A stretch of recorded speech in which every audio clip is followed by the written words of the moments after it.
First story is titled, Am I the a-hole for telling my sister that my husband isn't her husband? I'll just get straight to the issue. My, female 33, sister, female 28, recently rented an apartment in our neighborhood.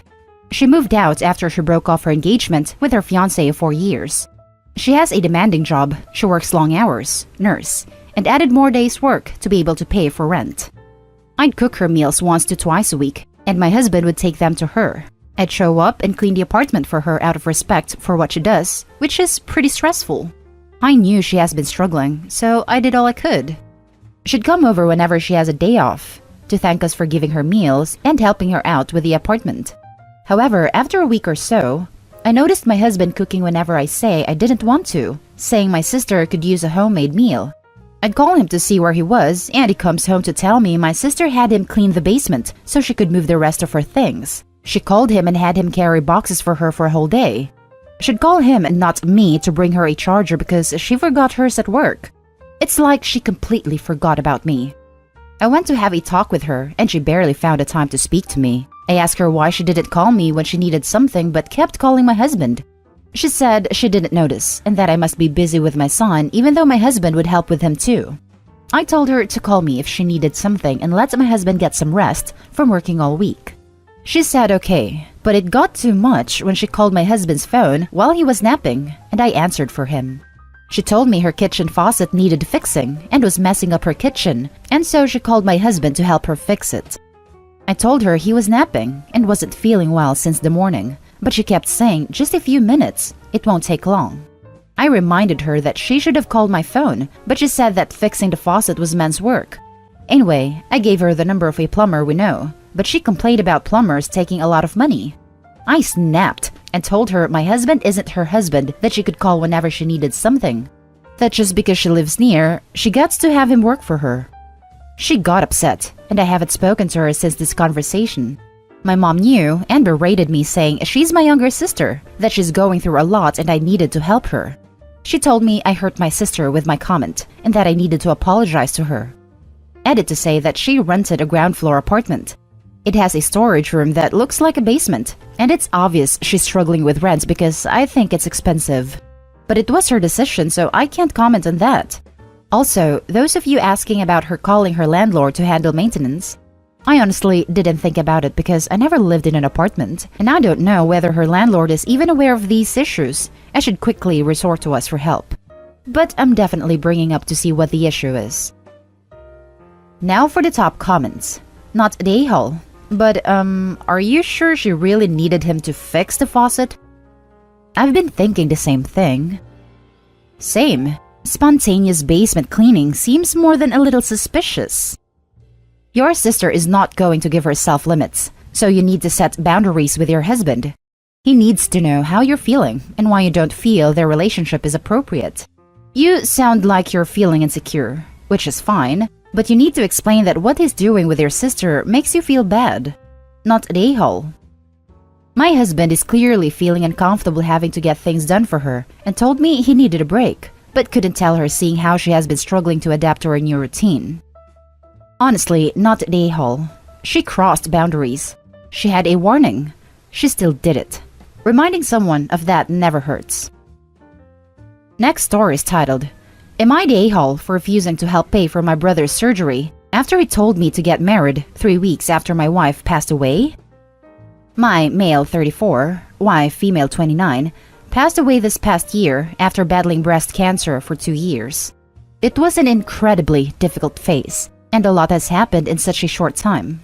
My family have been supportive of me and my wife before, but my brother was acting inappropriately and would sometimes hurt my wife with comments like, "You won't be upset if my brother got remarried," and would bring up husbands he knew who couldn't deal with their wife's illness and walked away. He constantly reminded her that I was a saint for sticking around instead of bailing out. I cut contact with him, but my mom pressured me into letting him come to the funeral 4 months after cutting contact. I started seeing him regularly at my family's house after the funeral. He'd sit in front of me and start talking about me feeling alone and needing help with being a widower, then casually suggested that I get remarried, and that was 3 weeks, less than a month after my wife was laid to rest. He even recommended a few friends that I needed to start talking to. I got into a huge argument with him, and I told him to his face that he was dead to me from that moment on, and I haven't seen him since then. My family thought what I said was cruel and were upset with me. He got engaged. I didn't show up. He got married, and I didn't show up either. I heard he has been in and out of the hospital for health issues related to a heart condition he's been dealing with his whole life. And I think this is one of the reasons why my family never holds him accountable for being harsh and inconsiderate. I got a call from my parents telling me my brother needed money for a surgery at the end of this month, and that everyone already paid X amount of money to help, and asked if I could contribute. I didn't want to discuss it, but they visited me and talked about me not even visiting my brother at the hospital, despite knowing the reason I went no contact. They said that it was wrong of me to not help him while others who has no blood relation to were helping. They wanted me to make it up to him and help pay for his surgery because no matter what happens, he's my brother. He's struggling and I needed to help him. They tried to argue when I brought up that he hurt me and my wife with his behavior. Then they said that they can't believe I'm being cruel and heartless. That was the last time we spoke. Now my sister is calling saying the same thing to me, pressuring me and saying I'm refusing to help out of spite. Now for the top comments. Not the a-hole. Tell them you'll be happy to help his widow fill out her dating profile when he's gone. And if that shocks and horrifies them, well, maybe then they'll finally understand why he's not getting a second chance from you. This exactly.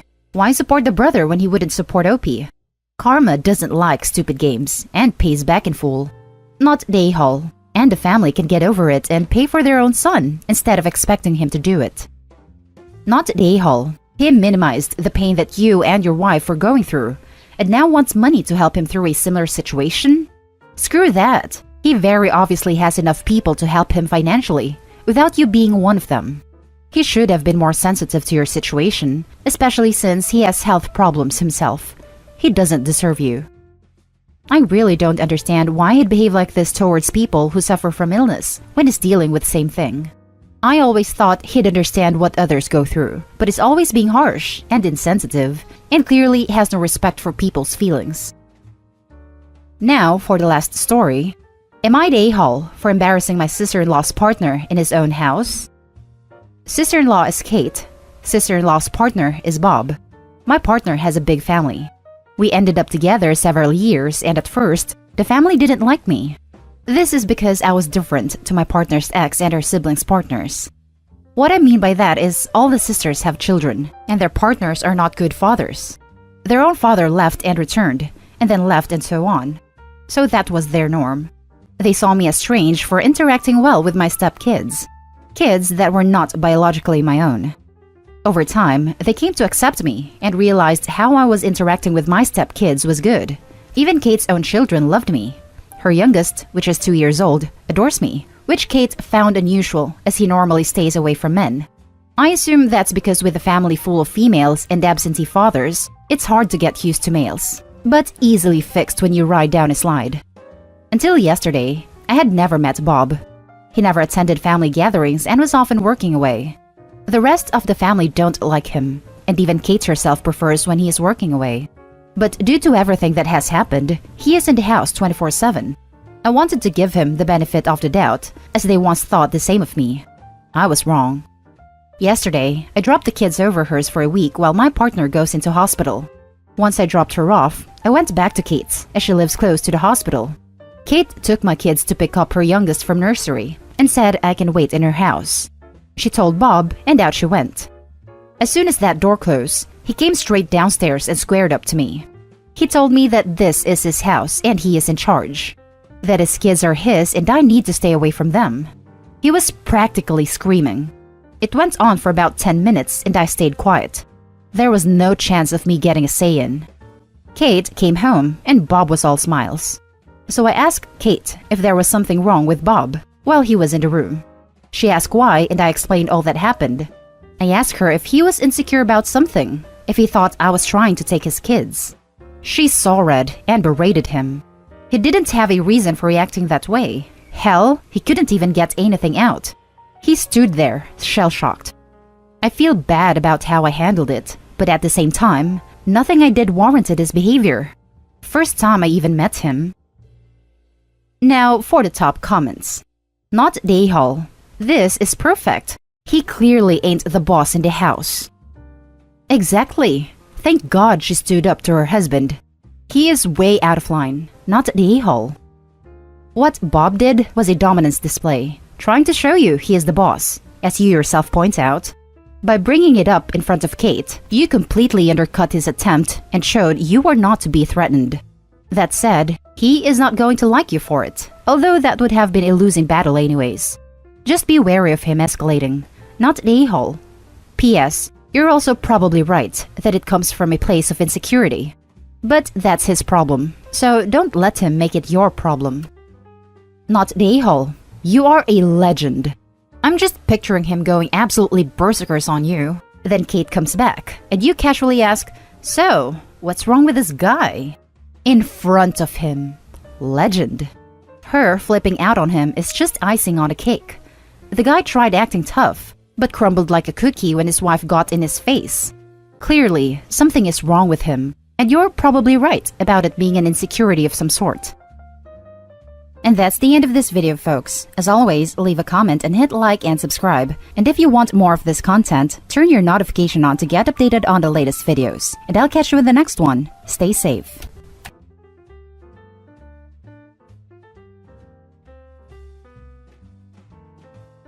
First story is titled, "Am I the a-hole for refusing to sign a document my late dad's wife is pressuring me to?" My father passed away 3 years ago from lung cancer, which spread to his brain toward the end. It was an awful time for us, and I miss him terribly. My mom died when I was 15, and when she died, her life insurance/death in service benefit paid out, and it paid off the rest of the mortgage on the house.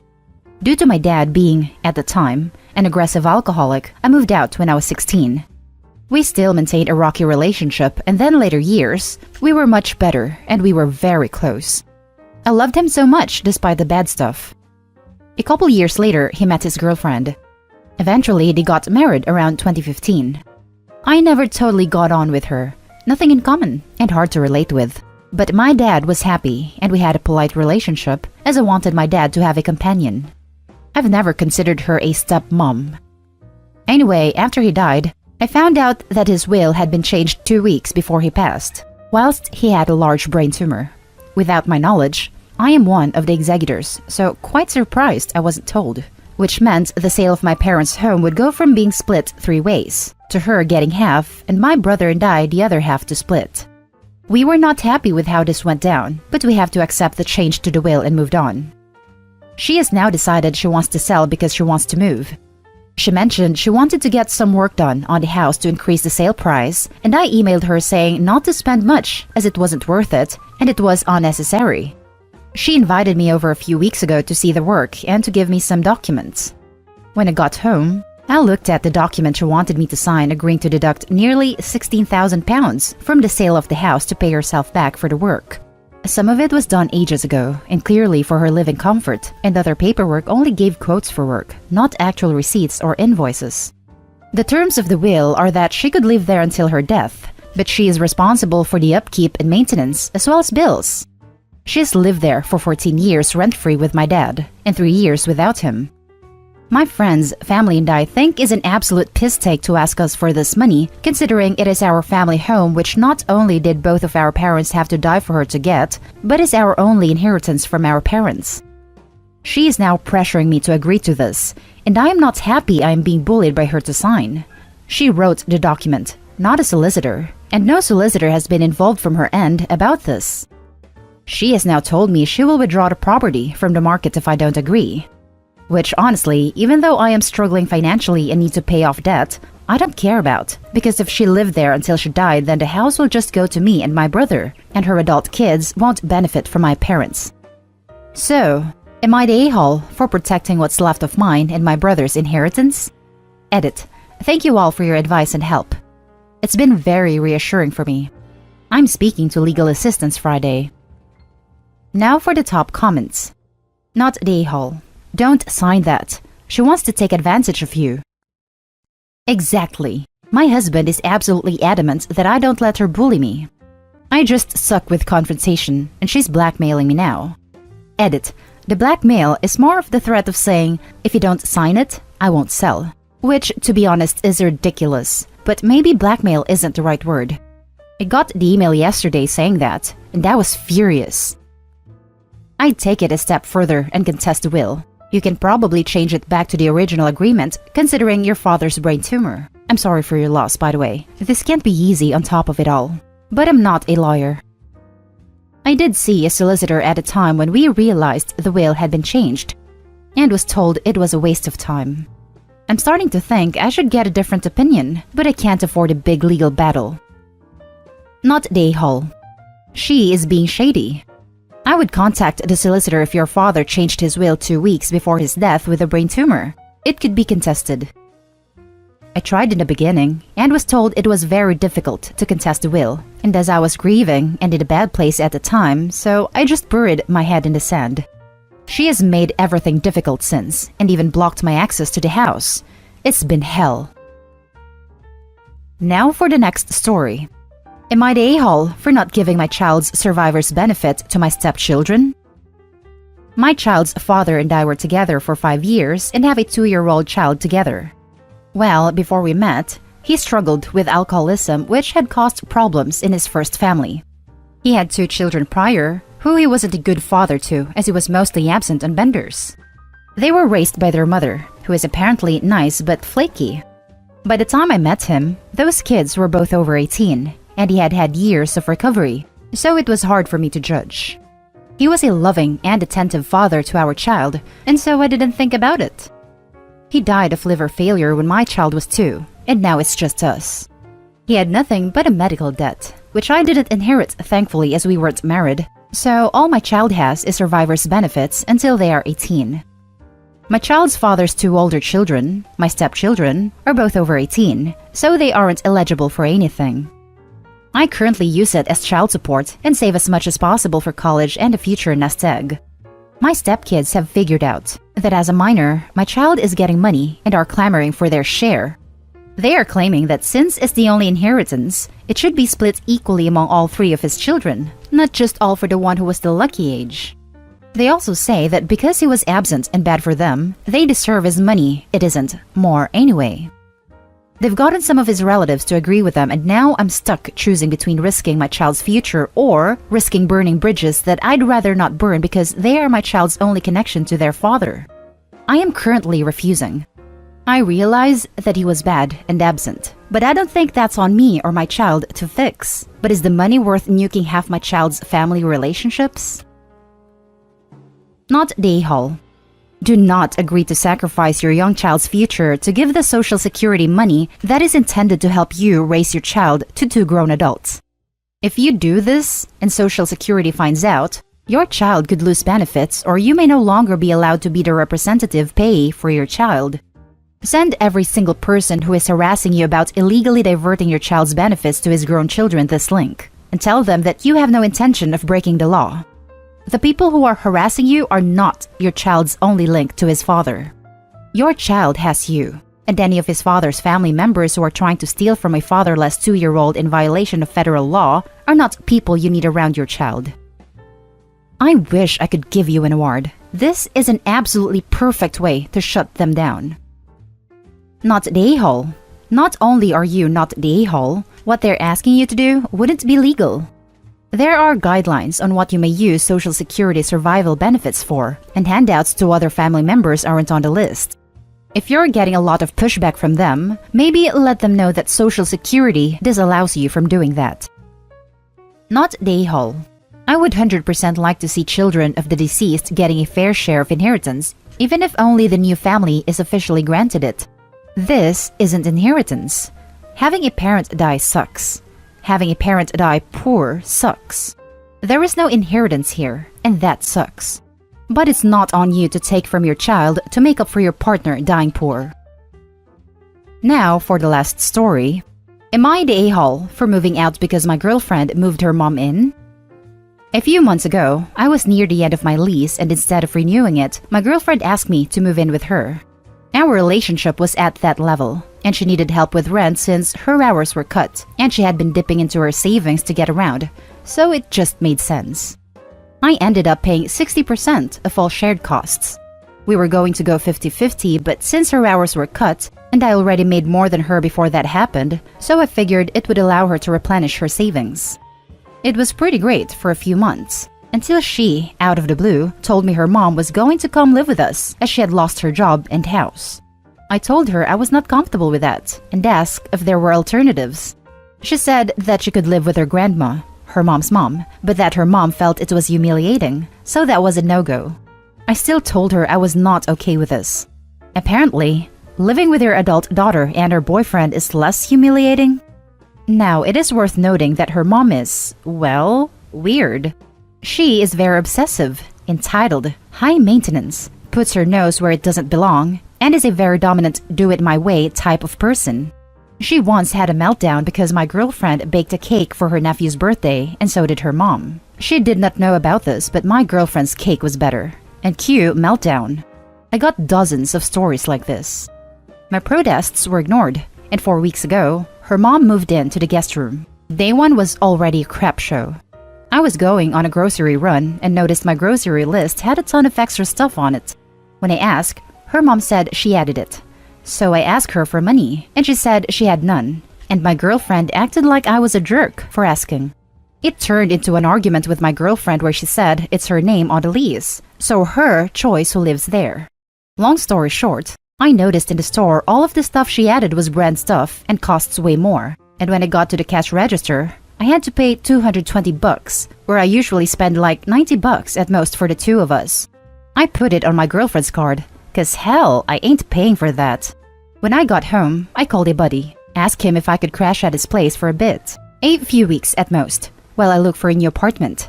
He asked his girlfriend, and they called me back later giving me the okay, and I moved out the next day. I am moving into a new place in a week. Obviously, we were barely on speaking terms when I left. Now that we started talking again, she has been adamant I am in the wrong, and the only reason I did what I did was because it was her mom and not someone else. Had it been her dad, I would have been fine with it, and I can't deny that, lol. Her dad is great. Am I the a-hole here? Now for the top comments. Not the a-hole. Look, this is not okay. You should feel comfortable in your own home. If you pay bills there, you get a voice. Your girlfriend has diminished your voice and claimed ownership and all rights to the decision. Your best chance here is to tell her that since it's her on the lease, she can figure it out then and move out. It's not cruel to do this since this is not what was agreed to. You have every reason to not to want to live with her mother. That was my thinking too. Like, sure, it is your name on the lease, but I'm footing most of the bills. And to be clear, I already moved out. I am at a buddy now and moving into my own place in a week. Not the a-hole. She made you believe that you were sharing an apartment until it came to a decision that you couldn't agree on. Then it's her apartment. So you did the right thing because now you can do what you want in your apartment. Not the a-hole. She made a unilateral decision. While that may be her prerogative, since the lease is in her name, you are under no obligation to stick around if you're not on the lease. You're also under no obligation to pay for the mom's food. She's a guest. Unless she has dietary restrictions due to medical needs, she should eat what is available and not dictate you buy other stuff. Added to add, your relationship probably won't survive this, nor should it. You will be dealing with this sort of behavior for the rest of your life if this is the sort of thing she does. Well, added to that, why would I pay it all for someone I don't want there in the first place? And I have considered that we may not survive this as a couple, but this is a hill I am willing to die on. And that's the end of this video, folks. As always, leave a comment and hit like and subscribe. And if you want more of this content, turn your notification on to get updated on the latest videos. And I'll catch you in the next one. Stay safe.